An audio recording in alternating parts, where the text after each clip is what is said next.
Karibuni tena watazamaji wetu katika historia hii ya vita vya msalaba vya kwanza, sehemu ya pili.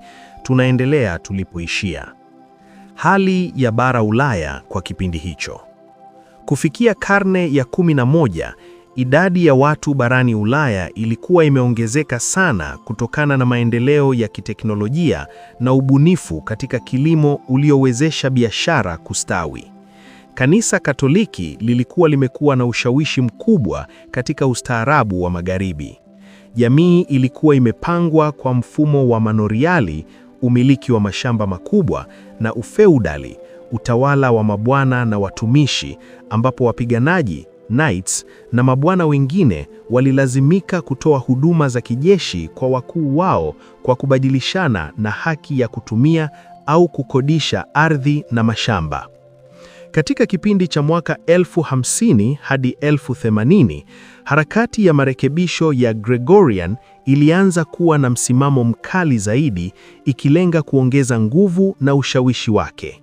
Hali hii ilisababisha mgogoro na Wakristo wa Mashariki ambao walikuwa na mtazamo tofauti kuhusu mamlaka ya Papa.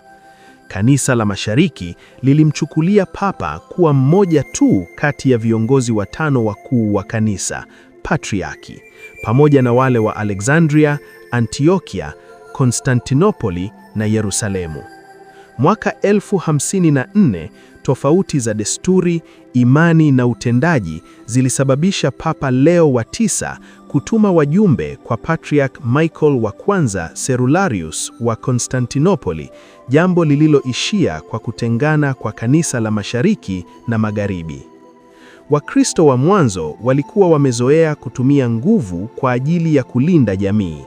Mafundisho ya Kikristo kuhusu vita yaliendelea kukua, hasa pale uraia wa dola ya Roma ulipoanza kuhusishwa na Ukristo. Raia walitakiwa kupigana dhidi ya maadui wa dola. Kutokana na mafundisho ya mwanathiolojia wa karne ya 4, Agustino wa Hippo, wazo la vita takatifu lilianza kujengwa. Agustino alieleza kuwa vita vya kushambulia bila sababu ni dhambi, lakini vita vinaweza kuhalalishwa ikiwa vinatangazwa na mamlaka halali kama mfalme au askofu, vinafanyika kwa kujilinda au kurejesha ardhi na mashamba, na havihusishi ukatili kupita kiasi. Baada ya kuanguka kwa dola ya Karolingia katika Ulaya wa Magharibi, kundi la wapiganaji lilijitokeza ambalo halikuwa na kazi nyingine isipokuwa kupigana wao kwa wao. Vitendo vya vurugu vilitumika mara nyingi kutatua migogoro, na Papa alijaribu kupunguza hali hiyo. Papa Alexander wa pili alianzisha mfumo wa kuajiri wanajeshi kwa kutumia viapo kupata nguvu za kijeshi, na Papa Gregory wa 7 aliupanua mfumo huo kote Ulaya. Njia hizi zilitumiwa na kanisa katika mapambano ya Wakristo dhidi ya Waislamu katika rasi ya Iberia na pia katika ushindi wa Wanormani huko Sicily. Gregory alienda mbali zaidi mwaka 1074 kwa kupanga kuonyesha nguvu ya kijeshi ili kuthibitisha mamlaka ya Papa kupitia vita takatifu ya kuisaidia dola ya Byzantium dhidi ya Waseljuk, lakini hakufanikiwa kupata uungwaji mkono wa kutosha. Mwanathiolojia Anselm wa Lucca alichukua hatua muhimu kwa kuweka msingi wa ideolojia ya vita vya msalaba, akisema kuwa kupigana kwa sababu halali kunaweza kusababisha msamaha wa dhambi. Katika rasi ya Iberia hapakuwa na dola kubwa ya Kikristo yenye nguvu. Falme za Kikristo za Lyon, Navarre na Catalonia hazikuwa na utambulisho wa pamoja wala historia inayotokana na kabila au asili moja.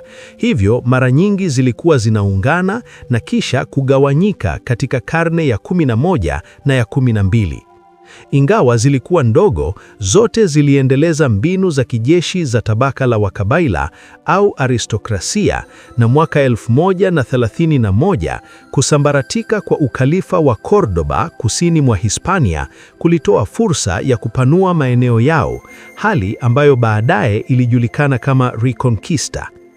Mwaka 1066, William wa nane wa Aquitaine aliongoza jeshi lililojumuisha wapiganaji kutoka Ufaransa, Aragon na Catalonia katika kuzingira mji wa Barbastro na hatimaye kuuteka kutoka kwa Waislamu waliokuwa wameumiliki tangu mwaka 711.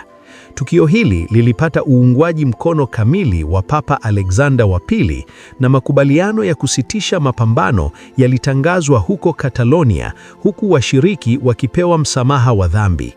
Hii ilikuwa aina ya vita takatifu, lakini ilitofautiana na vita vya kwanza vya msalaba kwa sababu haikuhusisha hija, kiapo maalum wala idhini rasmi ya kanisa. Muda mfupi kabla ya vita vya kwanza vya msalaba, Papa Urbani wa pili aliwahimiza Wakristo wa Iberia kuuteka mji wa Tarragona, akitumia ishara na lugha ile ile iliyokuja kutumika baadaye kuhamasisha vita vya msalaba kwa watu wa Ulaya. Wananormani wa Italia, Italo-Normans, walifanikiwa kutwaa sehemu kubwa ya kusini mwa Italia na kisiwa cha Sisili kutoka kwa Wabyzantini na Waarabu wa Afrika Kaskazini katika miongo iliyotangulia vita vya kwanza vya msalaba. Hali hii ilisababisha mgogoro kati yao na upapa, na Papa Leo wa tisa alianzisha kampeni dhidi yao, lakini walimshinda katika vita vya Civitate. Hata hivyo, walipoivamia Sisili iliyokuwa chini ya Waislamu mwaka 1059, walifanya hivyo chini ya bendera ya Papa iitwayo In Vexillum Sancti Petri, yaani bendera ya Mtakatifu Petro. Robert Guiscard aliuteka mji wa Bari uliokuwa chini ya Wabyzantini mwaka 1071 na baadaye alifanya kampeni za kijeshi katika pwani ya mashariki ya bahari ya Adriatic karibu na Dyrrhachium katika miaka ya 1081 na 1085. Tangu kuanzishwa kwake kwa dola ya Bizantini, ilikuwa kitovu muhimu cha utajiri, utamaduni na nguvu za kijeshi. Chini ya utawala wa Basil wa pili, upanuzi wa mipaka ya dola ulifikia kiwango chake cha juu zaidi mwaka 1025.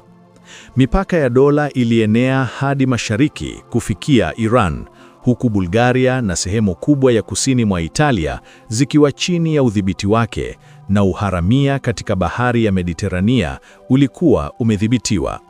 Mahusiano ya dola hiyo na majirani zake wa Kiislamu hayakuwa na migogoro zaidi kuliko yale waliokuwa nayo na Waslav au Wakristo wa Magharibi.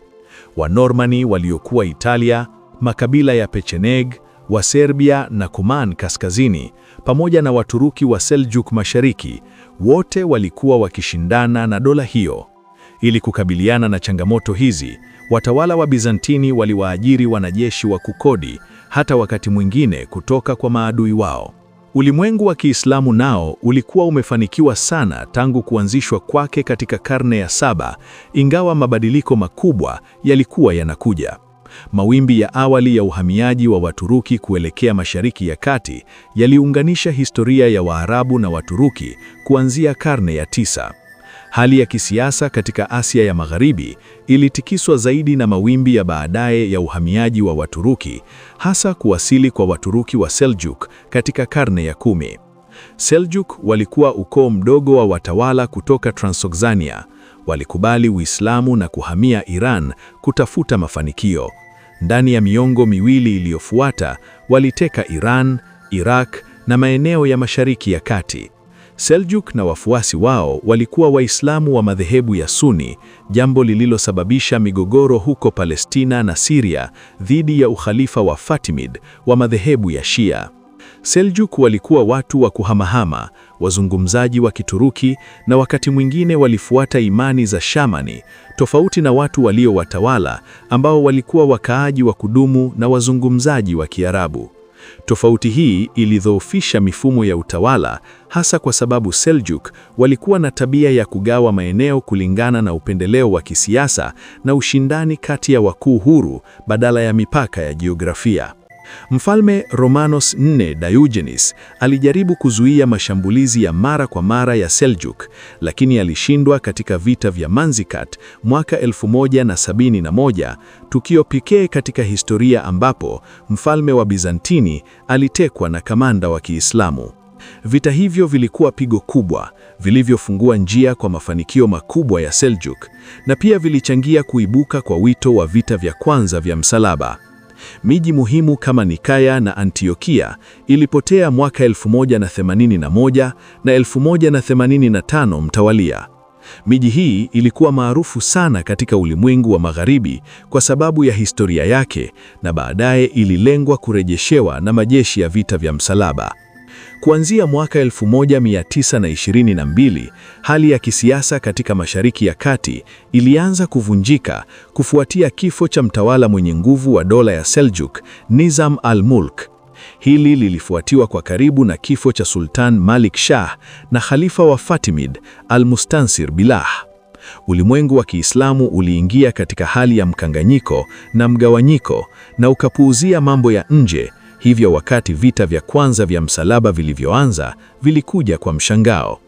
Baada ya Malik Shah kufariki, alirithiwa katika usultani wa Rum Anatolia kwa Kilij Arslan, na huko Syria na ndugu yake Tutush wa kwanza alianza vita vya nyeji kwa nyeji dhidi ya Berk Yaruk ili awe sultan.